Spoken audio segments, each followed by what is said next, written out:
Tamil Institution of Management and Technology. I am delighted to welcome you all to today's workshop on AIN 14.2 tools for innovators and entrepreneurs. 14.0 tools for innovators and entrepreneurs. Entrepreneur kara R AIT বা AI কি করে innovators বা entrepreneur এ help করছে। So first of all আমি একটু তোমাদের বলতে চাই what is innovators? Innovators কি? এখানে আমরা যারা বসে আছি আমরা সবাই কিন্তু innovators হতে পারি। তার জন্য আমাদের কি দরকার? একটা ইনোভেটিভ কিছু আইডিয়া দরকার। মানে ভ্যারাইটি অফ টেকওয়া বিক্রি করলো, মানে তৈরি করতে করলো, তারা বিক্রি করতে শুরু করলো। এখন তাদের মানে প্রায় 300 না 3 লাখ মনে পড়ছে না, এত রকম ভ্যারাইটি টেকওয়া তারা তৈরি করে প্রায় মাসে 1 কোটি টাকা টার্নওভার করে। কোম্পানির নাম তোমরা ইন্টারনেটে সার্চ করলে পাবে, সুদ সাপ বলে কোম্পানির নাম। ভেবেছে ভেবে কি করেছে ওই আইডিয়াটাকে বিজনেস করেছে। So they become an entrepreneur. এরপরে কি আছে? Spam filter. সবার কাছে জিমেইল অ্যাকাউন্ট আছে, জিমেইল অ্যাড্রেস আছে। তোমরা দেখবে এই চিন্তা কেউ করবে না, প্লিজ। তোমাকে কেউ একটা বারবার মেইল করছে, হয়তো কলেজ তোমাকে মেইল করছে, ঠিক আছে? তুমি রেডি হবে, রেডি কি করলে কলেজের মেইলটাকে সিলেক্ট করে স্প্যাম করে দিলে।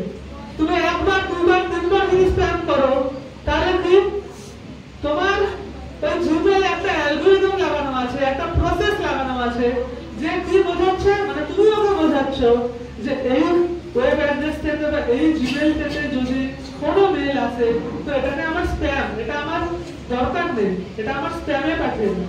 তাহলে ওই মেইলটা কি হবে? অটোমেটিক স্প্যামে চলে যাবে। ক্রিয়েটিভিটি আমরা যেটা ভাবছি, ক্রিয়েটিভিটিতে আমার এক্সট্রা ভিতর একটা কি করবে? একটা আমাদের কি বলবো সাপোর্ট দেবে। তুমি ইনোভেটিভ কিছু তো ভাবছো, নিশ্চয়ই ভাবছো, বাট তোমাকে এআই বিভিন্ন যে টুল আছে সেই টুলগুলো কি করবে? লিটল বিট অফ সাপোর্ট দেবে। দেখো এআই হচ্ছে তোমার গাইড, একদম এআই নির্ভরশীল হলে চলবে না। এআই তোমাকে গাইড করবে, তোমার ব্রেন তো লাগবে, ব্রেন লাগবে, প্লাস যদি এআই লাগে তো এআই গাইড নিতে পারো। এরপরে কি আছে?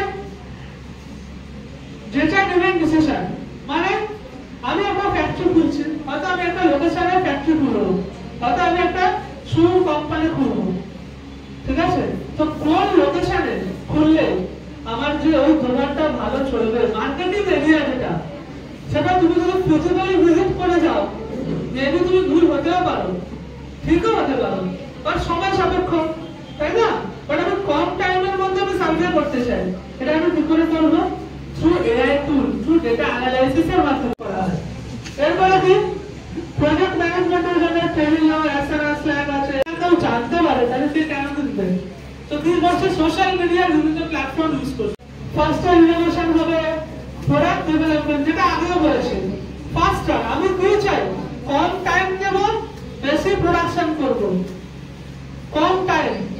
আইওটির মাধ্যমে আমি টেকনোলজি এমন আমি মেশিন তৈরি করবো, আইওটি বলো বা এআই এমএল লাগিয়ে, যাতে আমার মেশিনটা কি করবে?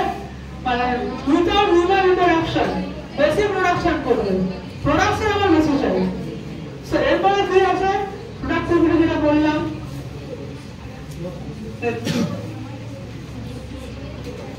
some real world application দিতে আছে। Smart manufacturing and automation. Transaction করছো, কি দেবে? এক্সট্রা দুটো লেয়ার দেবে, সিকিউরিটি দেবে, ব্লকচেইন। আর একটা কি আছে লাস্ট, যেটা AR VR, augmented reality, virtual reality. একটা মেশিন তৈরি হয়েছে যে তোমাকে যে রিয়েল ওয়ার্ল্ডকে তোমার কাছে নিয়ে আসবে থ্রু ভার্চুয়াল। তুমি রিয়েল ওয়ার্ল্ড সবকিছু এক্সপিরিয়েন্স করতে পারবে, তার মাধ্যমে ভার্চুয়াল না ইনভলভ করবে।